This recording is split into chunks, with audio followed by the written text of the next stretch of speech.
बिस्मिल्लाहिर्रहमानिर्रहीम, अस्सलाम वालेकुम। प्रीवियस लेक्चर में हम लोगों ने बात की थी बग्स पर यानी एरर्स पर और उनकी टाइप्स पर। इस लेक्चर में हम लोग बात करेंगे कि किस तरीके से एक प्रॉब्लम को हम सॉल्व करते हैं लॉजिकली, या किस तरीके से एक प्रोग्राम को बनाने के लिए लॉजिक बिल्डिंग की जाती है। एक प्रॉब्लम जो अक्सर मैं स्टूडेंट्स में देखता हूँ वो यही है कि जब कोई प्रॉब्लम स्टूडेंट्स को हम देते हैं या कोई प्रोग्राम देते हैं तो उन्हें सबसे जो बड़ा मसला पेश आता है वो यही है कि उन्हें लॉजिक का नहीं पता चल रहा होता कि किस तरीके से इस प्रॉब्लम को हम सॉल्व करें, किस तरीके से प्रोग्राम जो है वो हम डेवलप करें। एक मैं चीज़ आपको बताता चलूँ कि जब भी एक प्रॉब्लम को हम सॉल्व करते हैं तो सबसे पहले एक बात याद रखिएगा कि अगर एक प्रॉब्लम को हम स्टेप वाइज सॉल्व करें और एक ख़ास तरतीब के साथ करें तो उस प्रॉब्लम को सॉल्व करना हमारे लिए आसान हो जाता है। प्रोग्रामिंग सीखने के लिए सबसे पहली बात ये माइंड में रखिए कि जब आप एक प्रोग्राम बना रहे होते हैं तो आप यूं कंसिडर कीजिए कि जिस तरह आप कंप्यूटर मशीन से बातचीत कर रहे हैं, यानी उससे कम्युनिकेशन कर रहे हैं। यानी फॉर एग्जांपल कि अगर आप कोई इंस्ट्रक्शन देते हैं तो आपके माइंड में ये चले कि आप कंप्यूटर से कह रहे हैं कि ये टास्क परफॉर्म करो, इसके बाद ये टास्क परफॉर्म करो। यानी आपने कंसिडर इस तरह से करना है कि जिस तरह आप एक कंप्यूटर मशीन से कम्युनिकेशन कर रहे हैं, पहली बात। दूसरे नंबर पे ये बात याद रखिए कि जब भी एक प्रॉब्लम को, एक प्रोग्राम को हमने सॉल्व करना होता है तो अगर उसको हम स्टेप वाइज सॉल्व करें और उन स्टेप्स को एक ख़ास तरतीब में सॉल्व करें तो उस प्रॉब्लम को सॉल्व करना हमारे लिए आसान हो जाता है। यहाँ मेरी मुराद एल्गोरिदम से है। एल्गोरिदम बेसिकली किसी भी प्रॉब्लम का सल्यूशन है स्टेप वाइज, और ये जो स्टेप्स होते हैं ये ख़ास तरतीब में होते हैं। एल्गोरिदम को हम प्रॉपरली यूँ डिफाइन कर सकते हैं कि algorithm is a technique to solve a problem stepwise and these steps are numbered and sequential. यानी ये एल्गोरिदम एक ऐसी टेक्निक है जिसमें हम एक प्रॉब्लम को सॉल्व करते हैं स्टेप वाइज, और उसके जो स्टेप्स हैं वो नंबर्ड हैं और एक ख़ास तरतीब में हैं। फॉर एग्जांपल, मैं बाहर से आता हूँ और आके आपको कहता हूँ कि मैंने चाय पी है।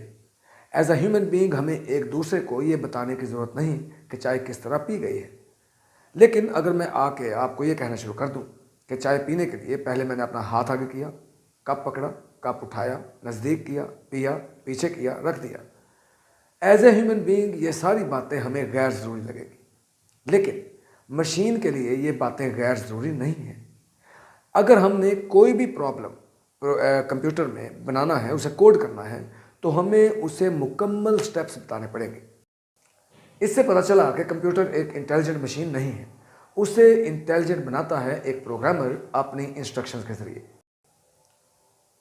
इसी चीज़ को अगर हम प्रोग्रामिंग के हवाले से देखें तो सपोज करें कि मैं एक प्रोग्राम बनाना चाह रहा हूं जो दो वैल्यूज़ को सम करे, तो मुझे कंप्यूटर को इस प्रॉब्लम को स्टेप वाइज बताना पड़ेगा।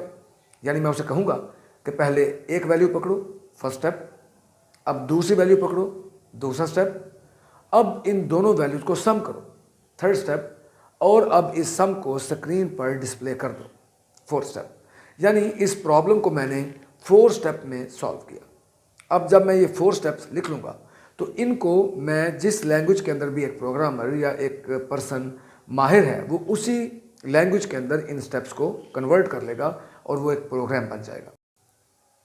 अब कहने का मतलब ये है कि जिस प्रॉब्लम के अगेंस्ट हमने सॉफ्टवेयर बनाना होता है, तो अगर उस प्रॉब्लम को स्टेप वाइज सॉल्व कर लिया जाए तो फिर उसकी प्रोग्रामिंग की जाए, उन स्टेप्स को इंस्ट्रक्शन में कन्वर्ट किया जाए, तो एक प्रोग्राम बनाना भी आसान हो जाएगा लॉजिकली, और एक प्रॉब्लम को भी सॉल्व करना हमारे लिए आसान हो जाएगा।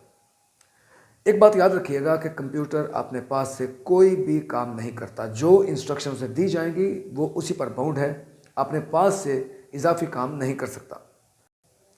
आज कंप्यूटर पर मैं एक थोड़ा सा एक्सपेरिमेंट आपको दिखाना चाह रहा हूँ कि मैं एक इंस्ट्रक्शन, एक मैसेज स्क्रीन पर लिखवाऊँगा, और जिस तरीके की मैं इंस्ट्रक्शंस दूंगा वो उसी के मुताबिक उस मैसेज को डिस्प्ले करेगा, और जो इंस्ट्रक्शन उसे नहीं दी जाएंगी वो उसको नहीं परफॉर्म करेगा। तो आइए चलते हैं कंप्यूटर स्क्रीन पर। अच्छा जी, हम ये सी लैंग्वेज के एडिटर में आ चुके हैं और यहाँ पे हम प्रोग्राम लिखेंगे। जिस तरह मैं आपको बता रहा था कि हम एक स्टेटमेंट प्रिंट करवाएंगे, वेलकम टू सी प्रोग्रामिंग, और जिस तरह हम इंस्ट्रक्शन देंगे उसके मुताबिक ही कंप्यूटर काम करेगा। अच्छा, ये भी आप गौर मत कीजिएगा कि ये मैं क्या लिख रहा हूँ। For the sake of argument मैं आपको बताता हूँ कि ये हेडर फाइल्स हैं, इन पर डिटेल लेक्चर होगा। पहली हेडर फाइल मैंने इंक्लूड की standard input output dot H, और दूसरी हेडर फाइल जो मैं एंटर करूँगा वो है console input output dot H. इन पर हम डिटेल बात करेंगे। अब हम वॉइड मेन लिखते हैं, यहाँ से हमारा मेन प्रोग्राम स्टार्ट होगा। अब मैंने क्लियर स्क्रीन लिखा, यानी कंप्यूटर को मैं कह रहा हूँ कि पहले क्लियर करो स्क्रीन, और इसके बाद मैं उसे कहूँगा कि अब स्क्रीन पर प्रिंट कर दो वेलकम टू सी प्रोग्रामिंग। तो ये हमने स्टेटमेंट लिखी कि प्रिंट किया जाए वेलकम टू सी प्रोग्रामिंग, और ये गेट सी एच लिखा मैंने। ये क्या है ये बाद में हम इंशाल्लाह डिस्कस करेंगे। अब हम इस प्रोग्राम को रन करेंगे जिस तरह मैंने बताया था कंट्रोल F9 के साथ, और ये देखिए वेलकम टू सी प्रोग्रामिंग लिखा हुआ आ गया। अब मैं पहली लाइन में लिखूंगा print F welcome, next line में हम लिखेंगे टू, और उसके बाद नेक्स्ट लाइन में लिखते हैं हम प्रिंट किया सी प्रोग्रामिंग।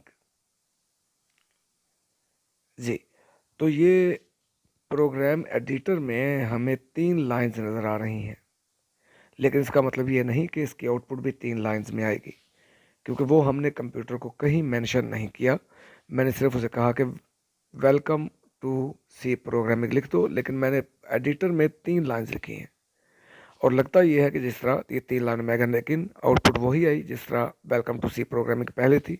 अब यहाँ पे मैं उसे बताऊंगा /n। अभी आप ये ध्यान में रखिएगा कि बाद में हम इन पर भी डिटेल में बात करेंगे, लेकिन फ़िलहाल इस इंस्ट्रक्शन का मतलब है कि न्यू लाइन पे 2 लिख दो, और उसकी नेक्स्ट लाइन में सी प्रोग्रामिंग लिख दिया जाए। अब जब हम इस प्रोग्राम को रन करेंगे, ये आउटपुट देखिएगा, पहली लाइन में वेलकम, फिर 2, और फिर थर्ड लाइन में सी प्रोग्रामिंग आ गया। तो आपने देखा कि /n मैंने लिखा तो उसने न्यू लाइन पर काम किया, और जब तक हम नहीं लिखेंगे उसने उसको कंसिडर नहीं करना, क्योंकि कंप्यूटर अपने पास से कोई काम नहीं करता। अब ये देखिए मैंने /n सी प्रोग्रामिंग से मिटा दिया।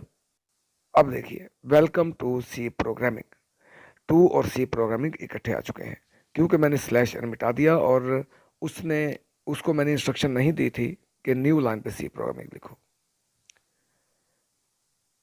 तो उसने 2 के बाद सी प्रोग्रामिंग को इकट्ठा लिख दिया। ये काम अब हम एक लाइन में भी कर सकते हैं। फॉर एग्जांपल मैंने उसे कहा प्रिंट कर दो, प्रिंट किया, यानी मैं उसे कह रहा हूँ कि प्रिंट करो वेलकम, नेक्स्ट लाइन पे लिखो 2, नेक्स्ट लाइन पे लिख दो सी प्रोग्रामिंग। अब जब हम इस प्रोग्राम को रन करेंगे तो एक लाइन के जरिए वेलकम टू सी प्रोग्रामिंग हमारे सामने आ गया। अब हम क्विट करते हैं सी एडिटर से। इस लेक्चर में हम लोगों ने देखा कि किस तरीके से एक प्रॉब्लम को सॉल्व किया जाता है लॉजिकली, और किस तरीके से उस प्रॉब्लम के अगेंस्ट हम एक सॉफ्टवेयर बनाते हैं। Thank you very much. अल्लाह हाफिज़।